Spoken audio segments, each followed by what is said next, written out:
Zela. Na pesi bino nyonso mbote bayebu pona Canal Congo Télévision pe Ngwenza TV pona koyeba maza koleka na République démocratique du Congo ne kanep sabino mikolo nyonso te maso na betela bino awa bokoko kango na ba chaîne mususu te pamba te za na motuya makasi lelo température en mboka avana bandana zo pesa nanu merci na police nationale congolaise oye utiko tia maboko na batomboki to ba braqueur na victoire na Tongo, 8 heures, c'était vraiment une ébullition. Braqueur, ça c'est Betami, ça la scène tout le monde na poto, na moi braquage et tout là, ba continue na robang de bozomo na bilikuna, ba kutani pe la police, population bengi police et tche bango maboko. Ndemboka la raboye police et kangi bango bakanga basala il paraît que parmi batango bauti so en Allemagne donc ba mesala ba koyiba na poto kuna bangi ba omekango awa bravo na belema ya police nde ba tche bango maboko bravo na population ya collaborer biloka boye na République démocratique du Congo koleka mingi na Kinshasa tolingi makambo ya boyete so za na posa mbongo sala musala kasi koya ko braquer ko boma pona mbongo soko menki oyo baka déjà ndenge okosuka bravo na police bon lelo na zala mwa masolo ya sérieux ndenge loba lelo toti kolanda l'information na Nairobi ancien président de la République Joseph Kabila a sangisi opposition na Nairobi pona koluka moyen babimisi plateforme na bango politique balobi sauvons la RDC bato bolimbisanga sauvons la RDC va sauver Congo nga azolo baboye omoni lelo soko za na pouvoir atandenge président Félix na pouvoir lelo so za na pouvoir sala musala malamu pesa peuple oyo aza nango posa pour pouvoir et bandaka et ça rappelle en souka nango aussi là tika ba empreinte ya malamu possible non soko ezate peuple kanisa tato tango le kakiawa en tout cas ça biso bola mo le kimingi mais on so sali batu malamu te soki batu babengani yo na élection to na soulèvement ozonga no lisute nazolo ba awa et salama la mokili to mona muto dirija ki après 10 ans, tout va belé à Longwe. Après, à Zongi sous. Tout le monde est au Brésil, na Lula. Tout le monde est au Brazzaville, on a président Sassou. Dans le Sassou, ba Congolais, ngazo salanga mawa, même bat bozo mo na bilili kuna. Yo pour nous ali Congolais de père et de mère na makila nos apenza Congolais.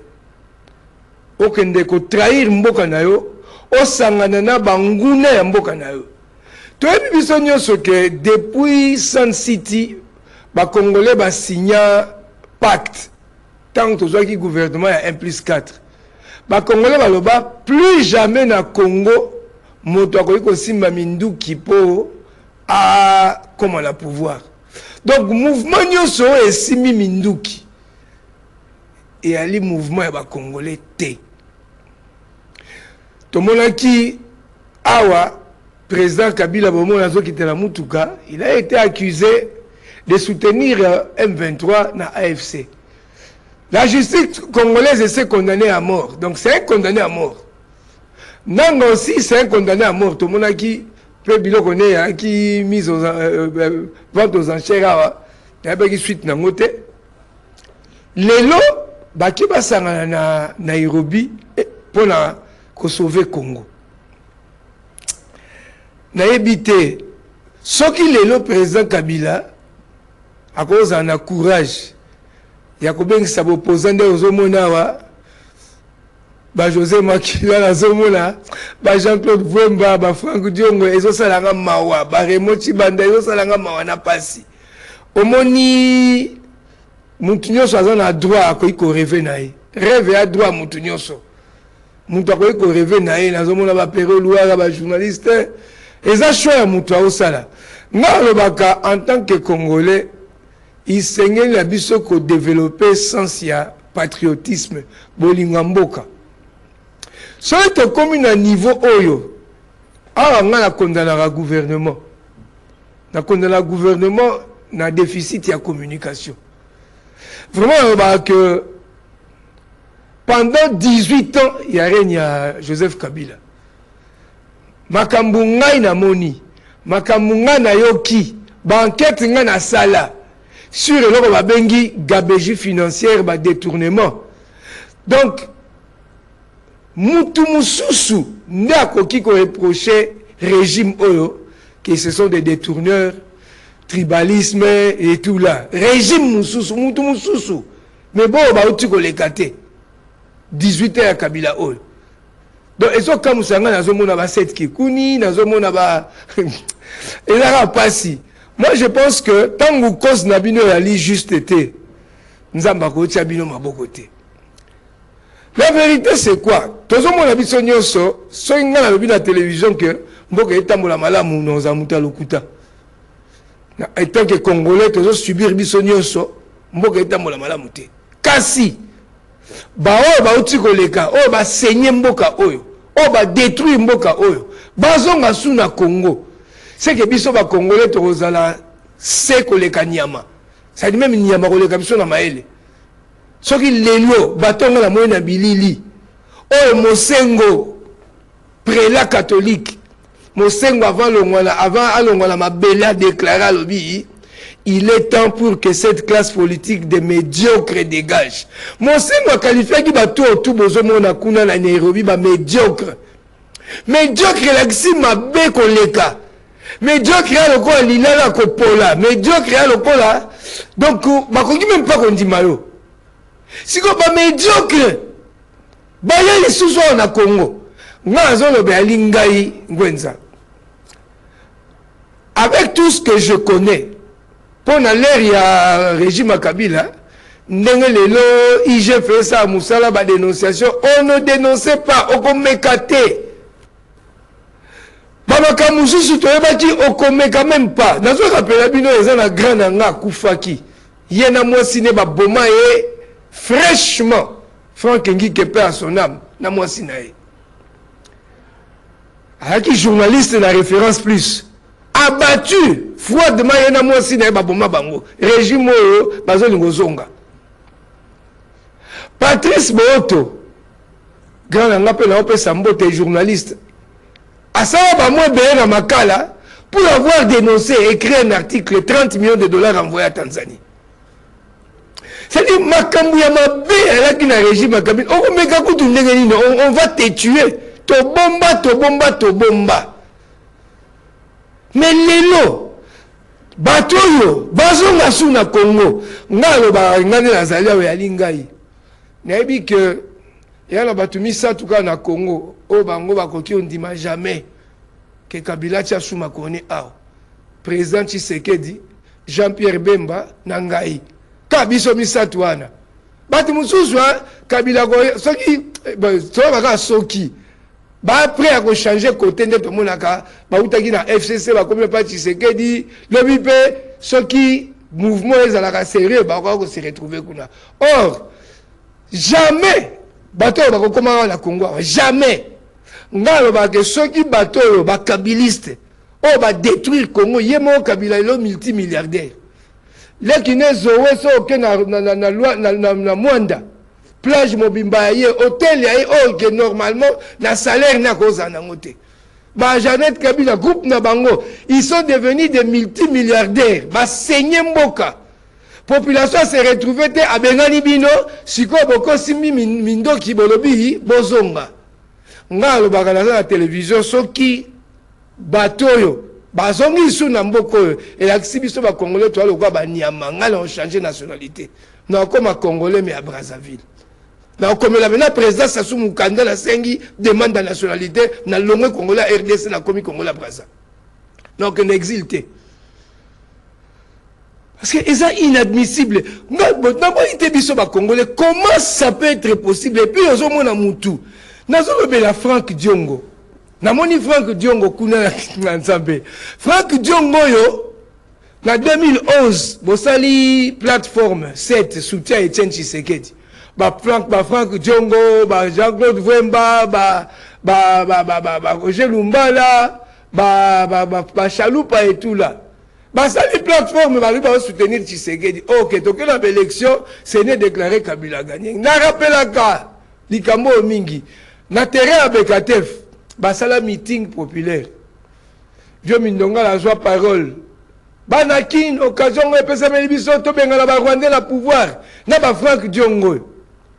Na ba Roger Lumbala. Na ba Chaloupa. Ane resela ba onka affiché. Balobi bango nyonso fo batia bango na boloko. Bakamata ya ba jeune fille batindi et pas Dieu Mindonga ba piéger boloko au viol ba mineur. Franck Diongo ba mekina ba jeune fille esimbité. Lokola kazaki na ba anti-gang. Bakamata garde républicain tennis civil batindi na ndaku ya Franck Diongo keno menacer bango kuna. Lokola kazaki na ba anti-gang ba beti JR en tennis civil. Géré bakangi wa beti garde républicain boloko. Yo Franck Diongo na boloko coupi kuna. Président Tshisekedi a commis le pouvoir grâce présidentielle à Bimisio. Donc yo lokolo bimaki il fallait battre au ministre. C'est comme si yo kaka ndo koza ministre ngangwenza na koza ministre était la neni. Lokola on s'est retrouvé de oxo boko sangana Kabila ndeza mawa na Jean-Claude Vwemba grand nanga ningaki mingi. Erreur ni no sala okende ko soutenir rébellion à Rwanda parce que Kabila na ba AFC tout ezelo moko tout eza influence à Kagame bazonga sous contrôler Congo. En tout cas congolais balobaka français, c'est lui qui veut vaincre ou mourir est difficilement vaincu. Ngalo ba soki ba rebelle wana ba yawa malamu ngai na kufi ba diriger ba nzete na ba zamba na ba nzete na bandaku ngai humain na komona ngote na koti omona ngote c'est ezali je peux tout supporter sauf ça et ali mboka na biso songa azolo baboye parce que songa na bino mission na sala mission na balotanga na bino ba détournement oyo salami na tango Kabila jusqu'à ce que même Luzolo Bambio bachaka président qui coordonnateur il a structure qui a lutte contre la corruption. Alors, chaque année, il y a écoulement à capitaux jusqu'à 15 milliards de dollars chaque année. Ils ont échappé dans l'État. Premier ministre Matata Paul a déclaré plus de 4 milliards de dollars, ils ont échappé à l'État. C'est un bateau qui va appauvrir les Congolais des années. Le peuple a sanctionné l'élection à Bengali Mino, Bossim Mindou qui bozonga les sous-sous. Et puis, Balobi, ils vont commencer des actions. C'est comme si ils ont une opposition pacifique. Nous, quand on sait que c'est la même personne qui est derrière et Paul Kagame, qui les utilise pour revenir à contrôler le Congo. Nabandi Soki, président Sassou Braza, après 19 ans et après premier mandat, il y a Zonga la Congo-Braza, c'est parce qu'à Salela Braza. Le président Sassou n'a jamais été traître, n'a jamais dirigé le Congo, n'a profit à Yambo Kamsous. Reconnaissance à Congolais, n'a pas été amené l'isolo. Parce que, oh, on est là, ndoto. Tala, pour pas qu'ils sont à pouvoir, peuple ndimayo, faut peuple ça n'a souvenir nayo. N'a pas ni mingi na présent, n'a pas na présent. Na présent, les gens avaient souvenir, il y a président Sassou, tant qu'ils ont le pouvoir. On paye les gens régulièrement, on bien et tout. Mais le quoi la voie la démocratie, il y a qu'à en Afrique, tu es un peu fatigué, tu l'as mis ma président, dictateur, kende. Mobutu va kendaka, président mingi tu es dictateur mingi va kendaka après voya perestronika. Dès temps va accuser Sassou, on diriger ma kende. OK, sali conférence nationale souveraine, accuser tout ma benyo sur Congo Brazza Sassou. Mais le sage a seulement dit j'assume. Ake na ye na poto. Ake fwa na ye. Kasi bolingo mboka. Aota la Congo ndemboka yo kende moyen te. Bato ba monaki président Lissouba professeur Maël Arossi Samboka. Ba moni gestion ba komi regretter to saki rerne sa soit kendaki. Ngai na tanga livre ya président Sassou na bitanga tanga na nga o na tanga mingi. Tango aza na Paris akoma livre On a recommandé pour les Congolais, Mingi Batunaka, ah, ça soit l'ongwakate. Kolongwate, ce n'est pas un problème. Mais il faut, on ne change pas l'équipe qui gagne. Il faut ça, la Moussano Malam. Ça soit comme un livre intitulé Le manguier, la souris, le fleuve. So, mon livre intitulé Le manguier, la souris, le fleuve, ça soit comme un yemoko na tanga buku na bande bandeliti shuka. Nde la comprendre, tangu a annoncé na Braza qui a zo iya. Modèle bayambaka Sassou na Brazzaville. Nde président a pouvoir les soubatala le bi ah on s'est toqué na élection déjà au Ganyenga. Il y avait un colonel na kati armée. Lisuba zako linga kanga. Colonel a kimia eko bata mananda kwa Sassou. On le président Lisuba. Abenga président Sassou a c'est non tato ki colonel na tela zako ne pas na oti pesa biso ye. Le quoi ezaki na aucun prétexte atinda bachar ko bombarder nda kwa Sassou. Donc c'était même pas le colonel qu'on visait. On visait le président Sassou. Mabomaï. Mais comme aussi c'était un militaire de formation, il s'est échappé. Et il a répliqué, résisté. Comme la population jeune était pour lui, jeune, mais cobra. Donc, civil, mais signé, pour défendre ma belle. Des répliques, comme il bitumba entre, cobra, donc, civil, qui peut la présidence Sassou, pour la mboka, dans l'armée nationale. Kasi awane na babaka ba militaire à Congo Brazza était très sage et très intelligent. Ils se sont dit pourquoi Torobunda pour défendre un individu Lisuba. Toteka makila na biso pour défendre patrie mabele. Armée monique bitumbo tozobunda pour défendre mabele te mais ça pour défendre Lisuba on a créé guerre inutile. Baboya na bango bunda na ne Lisuba kima. Ça soit récupérer pouvoir. A organisé l'élection sur le tali de 2002 jusqu'à aujourd'hui. Oyo, délégation générale des grands travaux et ça à Brazzaville, ba route. Sur les aïkas, on a volonté à Brazzaville, de route Ra et Longwa Brazza et Eti Awa na Congo. Parce que ça, genre, pour les routes, les collabs, soit les aïkas, c'était le gouvernement Congo Brazza. Parce que Brazza, le président a réussi à relier Brazzaville na Gabon, Brazzaville na Centrafrique, Brazzaville, Cameroun et tout là, c'est là partout. L'infrastructure est fanda et diminuer même et favoriser même le développement économique et tout là. Mais c'est quoi? Les gens ont vu que non. Côté côté de Okene, non? Que le vieux Avanda. 2026, l'élection est à 2000, il va continuer. On ne change pas l'équipe qui est pour peuple à Nini, il peut faire la différence. Mais président Kabila, mais c'est encore frère l'esprit à Bato Bazamael. Kabila sur la Mboko, net ngai penza. Kabila sur la Mboko a changé de nationalité. Na comme à Congo la Brazza, na c'est comme Mukanda. Donc la 5 pendant demande la nationalité parce que ngai azara fier d'être noir, d'être africain. Na la nationalité au pays citoyenneté européenne. Na comme à Congo la Brazza. D'ailleurs, Congo la Brazza ya Mboka Moko. Parce que l'Afrique a été partagée pas selon réalité sociologique ou culturelle ou ethnique, mais c'était selon les intérêts de la puissance coloniale. Donc, attends, Mboka Moko, ceux qui côté français, ceux qui côté belge, les musiciens de pays, mais on a Mboka Moko. Il faut que ce soit congolais. Total et sikato outil. Nakamwa kaso noka mutu. Ah, bon, et ça peut pas tout musu na habité. Mutu suki na oki mutazo ba oh, Kabila kuteza kabie. La vérité c'est quoi? To yebi gestion ya mboka eza malamu te. Ça je suis d'accord. Question mutalobi que je suis eza malamu te. Na ba kaso ali opposant. Mutu a dirigé na nouté. Le quoi en 2011, oh, Oscar Kachala, oh, Moutoumoko Boye, aïe opposant Sika, peut-être. Mais bon, les gâtés, Teti Lobby. C'est problème de vie ou de mort. Congolais, to fungola misu. To fungola misu. Donc, na akut na tante na banotanga, sauf que là, notanga ba mabe, on a yebi. Peut-être, et vous allez passer. ya Moussa Nangate, mais rappelez qu'à ba Congolais que Mboka est mabe. Mboka est mabe, Mboka est mabe, to telema, to protéger Mboka na biso. Même Bible lobby, Mboka oe kambami na mopaya et laquelle a mis mabe. Pays est dirigé na l'étranger et pas moi maté.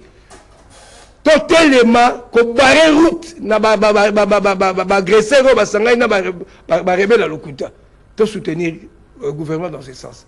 Na bon été, mais les kabilistes étaient franchement tout sauf bango. Tout sauf bango. Ce qui possibilité aux ala, mukolo mususu na fanda na sala pene mission mobimba pour vous montrer comment ils ont saigné le pays na bandi mutu moko anda bango soute. Mais le long ngai nazaki na programme ya kolobela sur Congo. Na la kaya bino l'émission to le kanalobi. Et ça, là, on n'a pas si chaque fois, on veut balkaniser le Congo. On veut balkaniser le Congo. On a le baka. Seul moutouazon le baka, il faut balkaniser le Congo. Aïbi Congo. Là, j'ai décision. N'a pas plus de 15 minutes à Kolobela Makambo parce que ça passe dans mon thème. Na bateau yo, ba rejoindre kuna na mona ba image à. Faut la pena Ethiopie. Que ba kanisa kozo ngasu na mboko. So bango bazongi netinga. Na comme exilé. Là, on a trois na Congo, on dit maté. Président Tshisekedi, Jean-Pierre Bemanangaï. On dit jamais. Parce que je ne peux pas accepter ça. Les Congolais, ba médiocre, ba mbouma mabe, ba seigneur mboka. Kabila détruire armée. Armée Tikeli, président Tshisekedi, est tombé dans la Rwanda, donc moi-même mboka ça a sécurisé ça. À détruire armée, à détruire système de défense en mboka, à détruire entreprise à l'État. C'est pour les entreprises, les un monopole de distribution à carburant depuis Mobutu, à créer un LP, à créer son bomba, à créer un bon entreprise. Donc, ce qui, les gens pendant temps, net ngaboé. Na examino comment Kabila détruire l'entreprise à l'État, comment détruire l'armée Moutagon dit mais soit attends mukete. Attends mukete. Et un bon cannabis, c'est problème de vie ou de mort. Mboka eken mabe. Eken mabe. Mais le long ina le Congo. Na une décision le Congo pour anini. Na ba que parfois gouvernement a des difficultés pour apporter peut-être ma solution dans ma guerre. Je trouve que c'est comme si nous ne connaissons pas très bien notre pays. Il y a le point de Bimbo Canabiso très bien.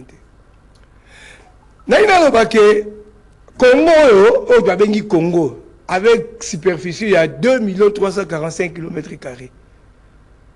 Et Ali Lumumba, te, Simon Kimbangu, te, Soki Ileote, Malula, te, mon côté Nakati, il y a Congolais. Après ça, mboka na biso forme oyo tozaka nango lelo na osenga Bruno Nzinga tia carte na sima na expliquer Bruno très bien. Donc Congo oyo toza nango lelo forme oyo toza nango avec 2 345 000 km² et ali résultat à Berlin. Congo le bozongo na sima na Berlin. Ça dit tant bazo kabo l'Afrique. Na conférence à Berlin entre 1884 et 1885. Pays monté dans l'Afrique, c'est un pays au sens propre du terme, ou un État plutôt. C'était des territoires, on appelait ça des territoires.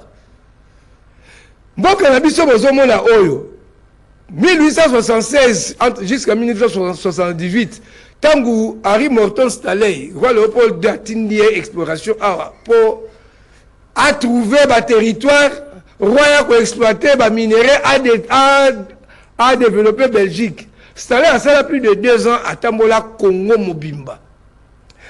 Avec un rapport 1878 avec le roi Léopold II. Avec Talamboka na Kuti. Na Katanga kuna tala ezala ba cuivre, ba ivoire, ba cuivre, ba manganèse tout.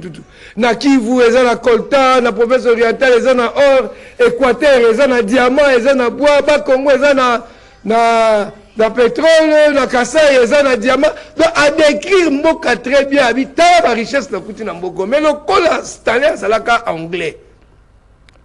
A kenape na Angleterre, na parlement na bango. Alors bino biso tozui Tanzanie. tozwi te na lero wana bazwaki na Tanzanie te na lero wana Tanzanie ezalaki sous contrôle ya Allemand. Ah bon, Zambie Zambie na liboso ya Zambie toza na Katanga. So botiki Congo o na mboka ba Belge bakoza mboka les plus riches ya mabele. To benga na ba Belge tozwa Congo. Rapport y installé comment peut pas ba français et comment peut pas ba portugais. C'est-à-dire Congo la biso tozo mono yoko. C'est l'unique pays avant même Bakabo l'Afrique na 1885 na oyebi sabino. Est-ce que boyebi to boyebi te na 1882 babengaki RDC Association internationale du Congo. 1882 Association internationale balobi espace oyo ekoki kozala ya kolo moko te ekoki kozala ya ba Belge te mais Léopold de alobi batune baza déjà kuna bon Léopold de ozala kuna mais mboka na ote eza ya biso nyonso babengaki Congo 1882 pour vérifier même na mabuku ya histoire 1882 babengaki RDC Association internationale du Congo. 3 ans après na 1885 na Berlin nde ko benga mboka état indépendant du Congo. Na tout na siko ba historien tozaki na kati ya colonisation. Adjectif indépendant signifiait quoi? Signifiait quoi adjectif indépendant? Pays sous colonisation, c'est-à-dire na entendement ba colon ba puissance coloniale. Indépendant là signifiait que ça ne dépend ni de la France, ni de la Belgique, ni du Portugal, et Zali ya biso nyonso. Mais comme Léopold alobi que son action au Congo est juste philanthropique, humanitaire, na ekotang saka batu, ezamboka nangate, mais le quoi naza na botika naza mais roi Léopold a profité quand la présence na Congo pour piller caoutchouc, parce que vers les années 1885 là, richesse qui les a pour développer l'industrie automobile, c'était le caoutchouc. Donc, Roi Léopold a profité de la présence de Batouné Awa pour exploiter le caoutchouc en Équateur. Pendant plus de 24 ans, de 1885 jusqu'à 1908, l'exploitation de caoutchouc, ivoire, Roi Léopold a Katabatouba Maboko, a Boma jusqu'à 10 millions. Il y a des rapports qui le disent. 10 millions, il y a des Équatoriens à Boma pour l'exploitation de caoutchouc. C'est pourquoi tant le chef de l'État à New York a reconnaître le génocide, il y a Est. Moi, j'ai soulevé le problème de génocide, il y a Ouest. L'Équateur, Boma jusqu'à 10 millions, les rapports sont là. Il faut aussi reconnaissance et génocide d'Équateur.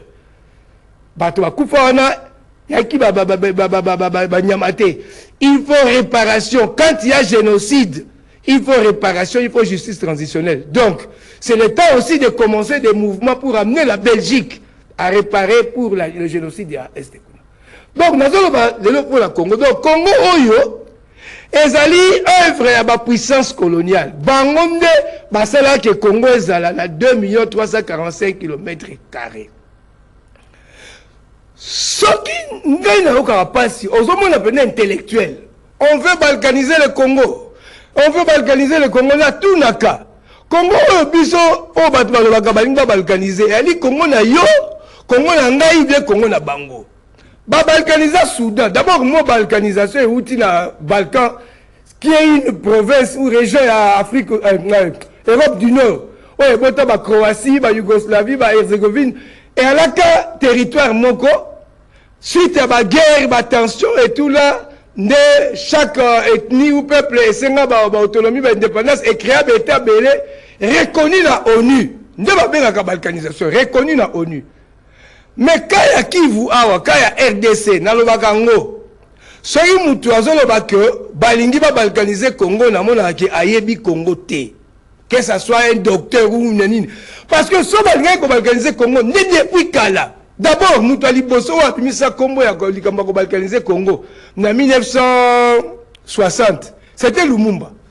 Lumumba avait bien indexé un pays, la Belgique. Lumumba avait dit, le plan est déjà établi. La Belgique désire balkaniser le Congo. L'éclatement du Congo, c'est demain. Accusant Belgique. Et puis, Lumumba, phrase naïe, qui a compliqué en 60 ans. A déclaré indépendance le 30 juin 1960. 4 jours seulement, Tshombe, avec appui à Belge, a décrété Katanga pays Moussoussou. Ngalula Pandanjila na Kalonji. Baké na Kasai, les deux Kasai, bazoué en pays Moussoussou, capitale Nakana Ngalulabour à l'époque.